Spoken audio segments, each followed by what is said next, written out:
আল্লাহ পাক পৃথিবীর মানুষ দিগকে বলেছেন, ও আমার বান্দা বান্দিরা, পৃথিবীর জমিনে আমি আল্লাহ 50 ওয়াক্ত নামাজ দিয়েছিলাম।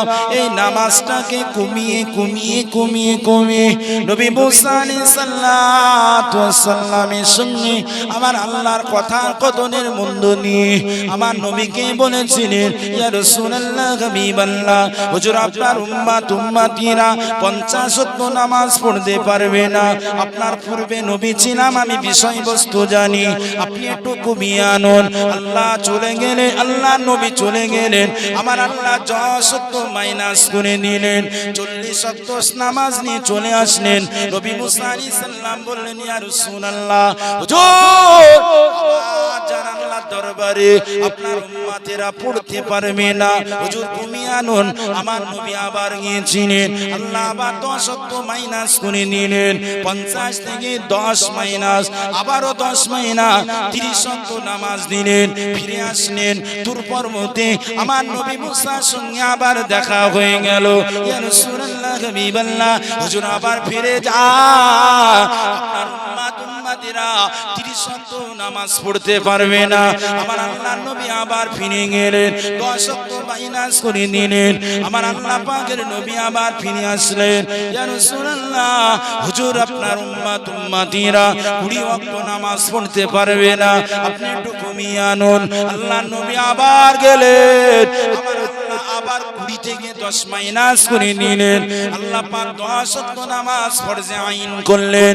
আল্লাহর নবী আবার ফিরে আসলেন। নবী মুসা আলাইহিস সালাম বললেন, ইয়া রাসূলুল্লাহ, ইয়া হাবিবাল্লাহ, হুজুর আবার জানো আল্লাহর কাছে চলে যান, আপনার উম্মত উম্মতিরা 10 ওয়াক্ত নামাজ পড়তে পারবে না, হুজুর আপনি একটু কমিয়ে আনুন। আল্লাহর নবী পুনরায় আবার গেলেন, আল্লাহ পাক 10 ওয়াক্ত থেকে নিয়ে 5 ওয়াক্ত মাইনাস করে দিলেন। আল্লাহ পাকের নবী ফিরে আসলেন চতুর্থ আসমানে। আল্লাহ পাকের নবী মুসা আলাইহিস সালামের সঙ্গে আবার দেখা, ইয়া রাসূলুল্লাহ, ইয়া হাবিবাল্লাহ, হুজুর আপনি 50 ওয়াক্ত নামাজ থেকে নিয়ে 0টা মাইনাস করে আল্লাহ দিয়েছে, 5 ওয়াক্ত নামাজ এসে দাঁড়িয়েছে। আল্লাহ নবী, আপনি আরেকবার জান আল্লাহর দরবার থেকে একটু কমিয়ে আনুন। আল্লাহ নবী বলেছিলেন, ও আল্লাহ পায়গম্বর নবী মুসা আলাইহিস সালাতু ওয়াস সালাম, আমার আল্লাহ পাক 50 ওয়াক্ত নামাজ দিয়েছিল, সেই নামাজটা মাইনাস করনে 0 মাইনাস হয়ে গিয়েছে, 5 ওয়াক্ত নামাজ আমার আল্লাহ পাক নিয়েছে।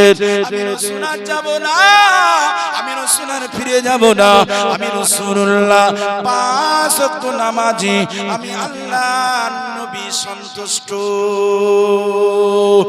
এ কথা বলার সঙ্গে সঙ্গে সঙ্গে সঙ্গে আল্লাহ নবীকে জানিয়ে দেওয়া হলো, ইয়া রাসূলুল্লাহ, হাবিবাল্লাহ, হুজুর আপনার উম্মত উম্মতিদের জন্য আমি 50 ওয়াক্ত নামাজ দিয়েছিলাম, সেটা মাইনাস করে 5 করেছি।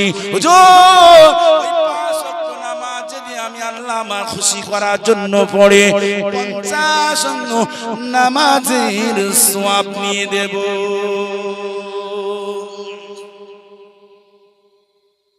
আল্লাহ নবী মুসা আলাইহিস সালাম বললেন, ইয়া রাসূলুল্লাহ, হুজুর এই 5 ওয়াক্ত থেকে একটু কমিয়ে আনেন। রাসূল বললেন, আমার উম্মতেরা এর ছাড়া কি কম খুশি আল্লাহকে করবে, যে আল্লাহ খাওয়ান পরান, যে আল্লাহ সব কিছু ব্যবস্থাপনা করেছে, ওই আল্লাহর 5 ওয়াক্ত নামাজ পড়বে, আমি রাসূল খুশি, তৃপ্তি, ভালোবাসার সঙ্গে কবুল করলাম। তাই নবী মুসা আলাইহিস সালাম নবীকে আবার একবার যেতে বলছিল, যদি যেত ভালো হতো না, ভালো হতো না, অন্তত 1-2 তো কমতো নাকি, ফজরটা হলে তো হতো, কি বলে ফজরটা হলে তো কমতো। ও মুমিনেরা, যুবকেরা, জওয়ানেরা, ছেলেরা, বাচ্চারা, নওজওয়ানেরা, এই 5 ওয়াক্ত নামাজের মধ্যে 2টো ওয়াক্ত আছে বড় দামি, সেটা হলো ফজরের ওয়াক্ত, ফজরের ওয়াক্ত, আর একটা নামাজ আছে সেটা হলো আসরের ওয়াক্ত। এই 2 ওয়াক্তে আল্লাহ পাক ফেরেশতা অল্টারনেট করে, জোরে বলুন সুবহানাল্লাহ। ও আল্লাহর বান্দারা, আমার আল্লাহর বান্দিরা, আল্লাহ পাক বান্দারা যখন ফজরের সময় আসে, ফজরের ওয়াক্তের সময়ের মধ্যে আসে, বান্দারা যখন ফজরের নামাজ পড়ে, একটা ফেরেশতা দুটো ফেরেশতা আসে আর দুটো ফেরেশতা চলে যায়। আল্লাহর ফেরেশতারা আসে আর দুটো ফেরেশতা বিদায় নিয়ে চলে যায়। যে দুটো ফেরেশতা ফজরের ওয়াক্ত শেষের পরে আল্লাহর দরবারে চলে যায়, ওই সময় আল্লাহ পাক জিজ্ঞাসা করেন, ও আমার ফেরেশতারা, আমি আল্লাহ তোমাদেরকে অমুক বান্দার কাছে, অমুক বান্দির কাছে পাঠালাম, তুমি আমার ওই বান্দার হালতে দেখে আসলে। আল্লাহ কি বলবে? আমার বান্দাকে রেখে আসলে, ছেড়ে আসলে, তোমাকে এই 24 ঘন্টা টাইম দিয়েছিলাম, এই 24 ঘন্টার ভিতরে যখন রেখে আসলে, ছেড়ে আসলে, কি হালতে রেখে আসলে? আল্লাহ পাকের ফেরেশতা ওই সময় বলবেন, ও রব্বুল আলামিন, আল্লাহ পাক আপনার বান্দাকে, আপনার বান্দিকে এই ফজরের ওয়াক্তের সময় আমি নামাজি হালতে রেখে চলে এসেছি। যে আল্লাহর বান্দা বান্দিরা নামাজি হালতে, সিজদা হালতে, রুকু হালতে ফেরেশতারা চলে যাবে, এসে হাজির হবে। আমার আল্লাহ বলবেন, ওই ফেরেশতাদেরকে বলবেন, ফেরেশতারা তোমাদের পাঠানো হয়েছিল, আমার বান্দাকে তুমি কি হালতে দেখতে পেয়েছিল? ইয়া রব্বুল আলামিন, আল্লাহ আপনি আপনার ওই বান্দার কাছে পাঠিয়েছিলেন, আপনার বান্দাকে আমি নামাজি হালতে, রুকু হালতে, সিজদা হালতে পেয়েছিলাম। জোরে হবে না? আল্লাহর ফেরেশতারা আবারও এমনি করে চলে যাবেন। যারা নামাজ পড়ে না, কম্বলের ভিতরে মুড়ি দিয়ে, লেপের ভিতরে মুড়ি দিয়ে ফজরটা অতিবাহিত করে দেয়। বেলা 9টা, 10টা, 11টার সময় ওঠে। ওই সময় ফেরেশতাদেরকে বলবে, ফেরেশতারা তোমরা আমার বান্দাকে কি হালতে দেখে আসলে? আল্লাহ পাক আপনার বান্দা, আপনার বান্দি ফজরের নামাজ পড়িনি, আল্লাহ লেপের ভিতরে, কম্বল ভিতরে ঘুমাচ্ছে, আল্লাহ আমরা নামাজি হালতে রেখে আসতে পারিনি, আল্লাহ রুকু হালতে, সিজদা হালতে রেখে আসতে পারিনি। আল্লাহ পাক আপনার বান্দা কপাল ফাটা, আল্লাহ আপনার বান্দার কপাল ফাটা, নসিব ফাটা, আমরা নামাজি হালতে রেখে আসতে পারিনি। আল্লাহ পাক সে ঘুমাচ্ছে, আল্লাহ পাকের কাছে নালিশ দেওয়া হবে। আবার যে ফেরেশতা দুটো পাঠিয়েছিল, সে ফেরেশতারা বলবে, ও রব্বুল আলামিন, ফজরে উঠে রে, আমি নামাজি হালতে দেখতে পাইনি, তবে আসরের রক্ত হয়ে গেল, আসরের নামাজের সময় পৃথিবীতে নিকৃষ্ট জায়গা বাজারে চার দোকানে বসে বসে আড্ডা মেরেছে। ফেরেশতারা আড্ডা মারা টাকাটা আল্লাহর কাছে রিপোর্ট করবে। বিকেল বেলা তাসের মাটিতে বসে তাস পিটানোটা দেখে আল্লাহর কাছে রিপোর্ট করবে। মদ খাওয়া দেখে আল্লাহর দরবারে রিপোর্ট করবে। মিথ্যা কথা বলার জন্য আল্লাহর দরবারে রিপোর্ট করবে। গীবত গিল্লা করার জন্য আল্লাহর দরবারে এমনি করে বলবেন, ও যুবকেরা, জওয়ানেরা, ছেলেরা, বাচ্চারা, আজ যদি আমি আপনি ফজরে নামাজ না পড়ি, আসরে নামাজ না পড়ি, তাহলে আল্লাহর ফেরেশতারা কি আমাদের গুণগান ভালো গাবে? ভালো গাবে? ও মুমিনেরা, যুবকেরা, শুধু যদি একটা পার্টি যদি নির্দল মেম্বার হয় আর পশ্চিম বাংলা ক্ষমতা যদি টিএমসির হয়, তো ওই নির্দল মেম্বার অত সহজে গ্রামে বেশি উন্নয়ন করতে পারবে না। কতটা ঠিক না? কারণ ওর কিছু দেবে না। তেমনি করে আল্লাহ পাক বলছেন, বান্দা আমি আল্লাহ পাক তোর জন্য পাঠিয়েছি, ওমা খালাকতুল জিন্না ওয়াল ইনসা ইল্লা লিয়াবুদুন, তুই আমার ইবাদত উপাসনা করবে। কুনতুম খায়রা উম্মাতিন উখরিজাত লিন-নাস তা'মুরুনা বিল মা'রুফ ওয়া তানহাউনা আনিল মুনকার, সৎ কাজের আদেশ করবি, অসৎ কাজের নিষেধ করবি। এ আমার বান্দারা, পৃথিবীর জমিনে এমন করে যদি তোমরা চলো, আমি আল্লাহ তোমাদের ঠিকানা সাহাবিল জান্নাহ করে দেব।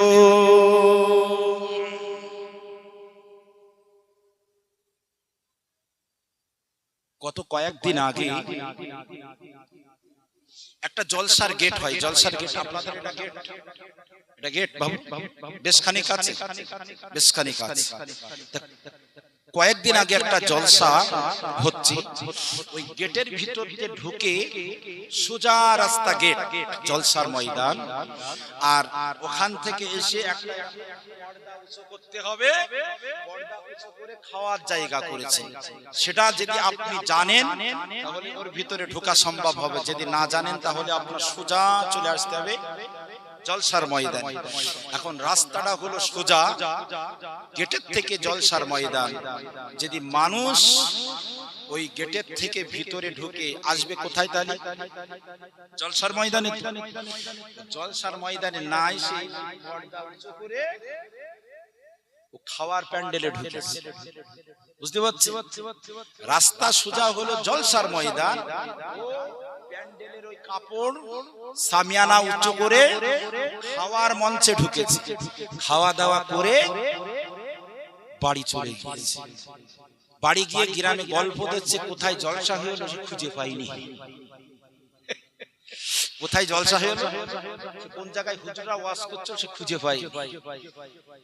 আচ্ছা বাবু, ও জলসার ময়দান হলো সোজা, খাওয়ার প্যান্ডেল, হোটেল পেল, জলসা টের পাই। যে শয়তান ও লেগে গেল, কানা শয়তান না? কথা ঠিক বলছি না ভুল বলছি? যে ও সোজা জলসার ময়দানে খেয়েছে, খাওয়ার প্যান্ডেল খেয়ে দিয়ে বাড়ি যে বলছে কোথায় ওয়াজ হয়েছে দেখি। এরকম রোগ পৃথিবীর জমিনে আছে না? না, অনেক মানুষ আছে। কোথায় ওয়াজ হচ্ছে একবার চোখ দিয়ে দেখে, বাজার ঘুরে হুরপরিদের সাথে গল্প করে ঠুলোঠুলি গুতোগুতি করে চলে গিয়েছে। কথাটা ঠিক বলছি না ভুল বলছি? আছে না? না। আজকে এই সমাজ এই অন্ধকারকে আলোকিত করেছে ইয়ং জেনারেশন, যুবক ছেলেরা। আজকে এই যুবক ছেলেরা কিন্তু আমার অধঃপতনে যাচ্ছে। কথাটা ঠিক না? যে গত কয়েকদিন আগে আমার এই ভাইরা, এখানকার কয়েক ভাই, আমাদের ওই কুতুবউদ্দিন ভাই আছে কিনা? আছে ভাই। ওই একটা কালেমা খানিতে গিয়েছিল দোয়ার মজলিস দিনের বেলা, খুব বড় আকারের একটা দোয়ার মজলিস দিনের বেলা। তো ওখানে আমরা ওয়াজ নসিহত আমি করলাম, করে দোয়া করে ওখান থেকে নামাজ পড়লাম, জোহরের নামাজ। জোহরের নামাজের পরে কবর জিয়ারত হলো, তারপরে খানা দানা হলো।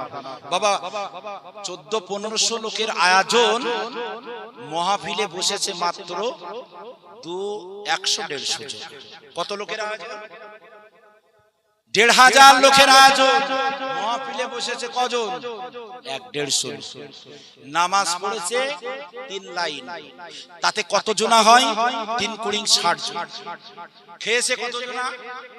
মহিলা বাদ দেন 500, তাহলে 1000 পুরুষ তো হবে। মহিলা আপনি বাদ দেন 500, তাহলে 1000 পুরুষের মধ্যে 60 জন নামাজ পড়লো। আর মাহফিলে বসে 100-150 জনা। কবর জিয়ারত করলো, খাওয়ার জন্য লেট হয়ে যাবে, কবর জিয়ারতে আরো কমে গেল। এবার কথাটা ওঠার জায়গায় নয়, খাওয়া দাওয়ার পরে আমাদের যেখানে খেতে দিয়েছে একটু একদম মাঠের ধারে, কলা বাগানের একটা ধার, বুঝছেন? কলা বাগানের ধারে এক ভাইয়ের বাড়ি খেতে দিয়েছে। আল্লাহ, কি দেখলাম জীবনে আমি দেখিনি বাবু। কলিমা খানি দিনের বেলার ওই খানা খেয়ে যুবকেরা সব ওই খানা খাচ্ছে, আর আমি বসে বসে দেখছি প্যানের চেনটিনে সব দাঁড়িয়ে পড়ছে। নাউজুবিল্লাহ বলেন, একটু নাউজুবিল্লাহ বলেন। দেখলাম আমার চোখে যেই মুসলমানরা আজকে দুয়ার মজলিস, মৃত্যুখানা একটা কালেমা খানি দুয়ার মজলিসে গিয়েছে, আর সেই কালেমা খানিতে গিয়ে নামাজ পড়লো না, আল্লাহর দরবারে মাইয়াতের জন্য দোয়া করলো না, কবর জিয়ারত করলো না, পর্যন্ত খেয়ে সালো মেশিন বের করে প্রস্রাব করছে। এদের খাইয়ে কি হবে? কথাটা ঠিক বলছি না বলুন? আমার চোখে দেখেছি বাবু, আমার চোখে এরকম মুসলমান সমাজ আছে না না? ও আমার ভাইরা, বাবাজিরা, আম্মা জানো, বোনেরা, ছেলেরা, বাচ্চারা, নৌজওয়ানেরা, সোনা মানিকেরা, ভুল বুঝবেন না, আমাকে খারাপ মনে করবেন না, ভুল আমাকে ভাববেন না। আজকে সমাজে অনেক রোগ বেড়ে গিয়েছে, দেখতে পাওয়া যাচ্ছে যুবক ছেলেরা আজকে ইসলাম প্রচার করেছে, কালেমার প্রচার করতে যে রক্ত ঝরিয়েছেন, পসিনা ঝরিয়েছেন, এমনি করে টুকরা টুকরা হয়েছে, তবুও কলেমার পতাকা উত্তোলন করে ছেড়েছে। আমার আল্লাহ পাক কুরআনুল মাজিদে বলেছেন, ইয়া আইয়ুহাল্লাযীনা আমানু দুখুলু ফিস-সিলমি কাফা ওয়া লা তাত্তাবিউ খুতুওয়াতিশ শাইতান ইন্নাহু লাকুম আদুউম মুবিন। জোরে বলুন আল্লাহু আকবার। আল্লাহ পাক বলছেন, আমার বান্দা বান্দিরা, তোমরা ইসলামের ভিতরে পরিপূর্ণভাবে ঢোকো, পরিপূর্ণভাবে দাখিল হও, ওয়ালা তাত্তাবিউ খুতুওয়াতিশ শাইতান, অতএব শয়তানের তাবিদারি করো না, ইন্নাহু লাকুম আদুউম মুবিন। জোরে বলুন আল্লাহু আকবার। শয়তান আমাদের বন্ধু না শত্রু? শয়তান আমাদের বন্ধু নয়, শত্রু। যে দাঁড়িয়ে প্রস্রাব করবে এ রাসূলের অনুসারী উম্মত হতে পারে না। কথাটা ঠিক। আমি আরেকটা জায়গায় গিয়েছিলাম, বেশ কয়েকটা বছর হচ্ছে, সেখানে গিয়ে একটা ছেলে, বয়স তার কম বেশ আনুমানিক 7-8 বছর হবে, 8 বছর 9 বছর এমনটা হবে। ও দাঁড়িয়ে প্রস্রাব করছে, সে দিনের বেলা দুয়ার মসজিদে। আমি বলছি, কোচি দাঁড়িয়ে প্রস্রাব করতে নেই। বলছে, হুজুর কেন, কি হয়? আমি বলছি, করতে নেই, তুমি মুসলমান না? রাসূলের শিক্ষা দেয়নি, কোরআন ও হাদিসের শিক্ষা দেয়নি, তোমাকে এ শিক্ষা দেয়নি। তো বলছে কেন? তো বলছে বসে বসে প্রস্রাব করবে, বসে প্রস্রাব করবে। বলছে, হুজুর দাঁড়িয়ে করলে কি হয়? বলছে, গুনাহ হয়, অন্যায় হয়, পাপ হয়। ছোট বাচ্চা। বলছে, হুজুর যদি গুনাহ হয়, পাপ হয়, আমার দাদা দাঁড়িয়ে করে। জোরে বলুন না। বলছে, আমার দাদু পরে দাঁড়িয়ে, তো ও দাদু যদি দাঁড়িয়ে করে, তো পুতা ছেলে তো আসমান উঠে করবে। কথাটা ঠিক না? কথা ঠিক বলছি না ভুল বলছি? শিক্ষা পেল কার কাছ থেকে? দাদুর কাছ থেকে। ভাইরা, বর্তমান সময় চাচা ভাইপোর সাথে ভালো মিল, যে বাপ বেটার সাথেও ভালো মিল। বিড়ি চেয়ে চেয়ে খায়, সিগারেট চেয়ে খায়, খায় কি খায় না? এ ভাইপো, আমার সে বিড়ি ফিড়ি গেছে একটা দিয়ে, বিশাল বিল, ভালোবাসা আছে না না? সিগারেট দে তো একটা। আচ্ছা, চাচা ভাইপোকে আরো ভয় দেখাবে কি, ওর নেশা থেকে ফিরিয়ে আনবে কি, ওর কাছে আর এরকম আছে না না? তবে বিড়ি খেলে কয়েকটা উপকার হয়, বলবো? বিড়ি খেলে 3টে উপকার বলবো। যারা খায়, এখানে বিড়ি খাওয়া মানুষ কেউ নেই, কেউ বিড়ি খায় না। যে বিড়ি খেলে 3টে উপকার হয়। নাম্বার 1, তার বাড়িতে চুরি হবে। বিড়ি খেলে চুরি হবে তার বাড়ি। আচ্ছা, কেন হবে না বলেন তো?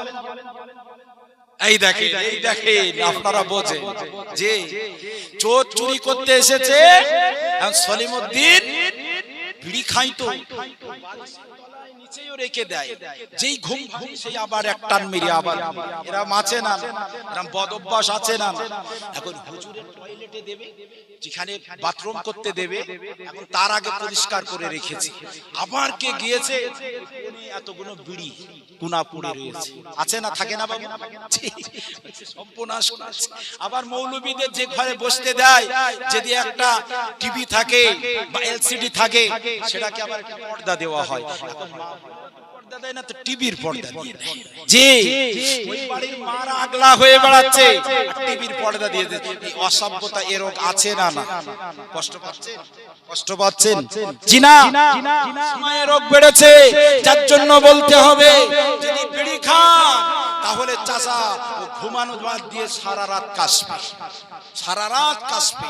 আর চোর বলবে চাচা এখন ঘুমাইনি, ঠিক অর্থাৎ তামাম রাত কেটে যাবে, ওর বাড়ি আর চুরি হবে না। তাহলে বিড়ি খালি একটা উপকার হচ্ছে নাকি? যারা যারা খায় না তারা তারা ধরবে যে না না ছেড়ে দেবেন। রাসূল এটা বলেছেন তোমরা এ থেকে পিছিয়ে যাও, এ ভালো জিনিস নয়। তামাক দ্রব্য সব কিছু মাকরুহ, খেও না।